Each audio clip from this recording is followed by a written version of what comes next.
We are very grateful here at WFYI that Senator Joe Donnelly contacted WFYI some weeks ago to think about helping to tell the stories of veterans, stories of their bravery and sacrifice, stories of their needs and the needs of their family. We are humbled this evening to play a very small role in that effort of illuminating those stories by amplifying the voices of veterans and their families. And so we thank the Senator for allowing us for that privilege. Thank you all for being here tonight. It's a great honor to have you here and to talk about an issue that is so important to all of us. We have such an obligation to the men and women who have worn our uniform and served our country. This past weekend, I had the privilege to be with Corey Remsburg, who was with the President at the State of the Union address this year. And Corey served 10 deployments, was injured on his 10th deployment, and that's probably the only reason he didn't have an 11th deployment. 6 deployments in Iraq, 4 deployments in Afghanistan, has had 14 surgeries since he's come home. And when I was with him, and his dad travels with him everywhere, Corey looked at me and goes, "Isn't this the greatest day today?" He was going to the football game.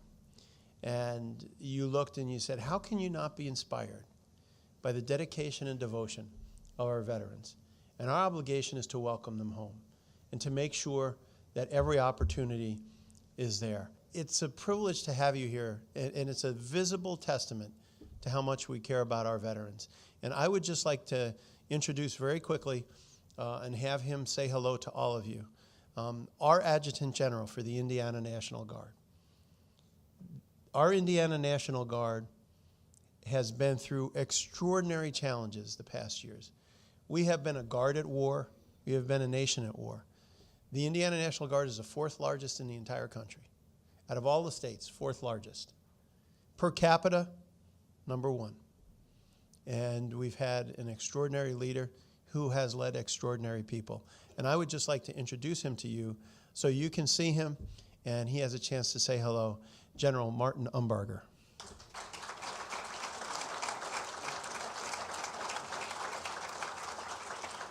Well, I just like to, what an honor it is to be here tonight. I looked at here, I know there's a lot of veterans out here, so I'd just like to say real quickly to you, thank you for your service to your state and to your country.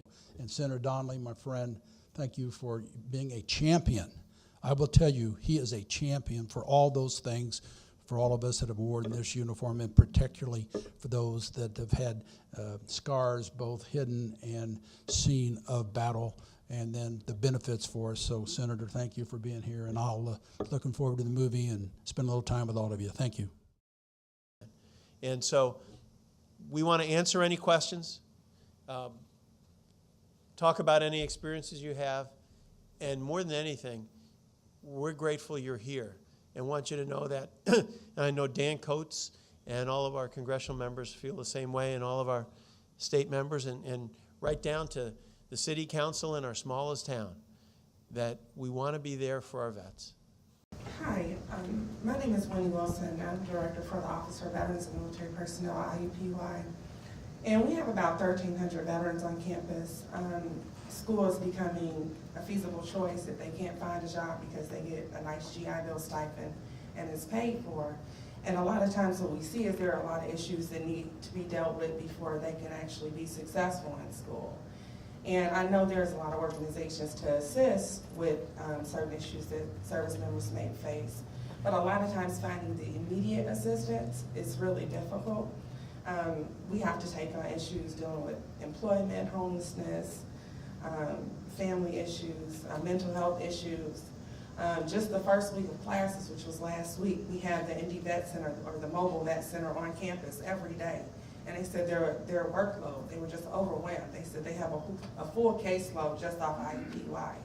And so I guess I'm saying all this to say is that I think, finding jobs for veterans is very important, but setting them up for success is even more important.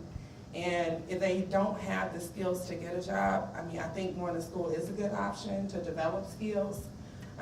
But we just really need to take a holistic approach to serving these vets. And anybody who, if you have a card, I mean, there's a lot of times I need help, but like I said, finding immediate assistance, like for someone who just got kicked out of their home, is sometimes difficult. Well, one of the things we tried to make sure of in the GI Bill is that there was a very, very, very strong educational component. So as you said, they can get an education, still be able to financially take care of themselves, and use the skills they got to find a long-term career. And so it is probably the most robust piece in education that we've had. That will continue.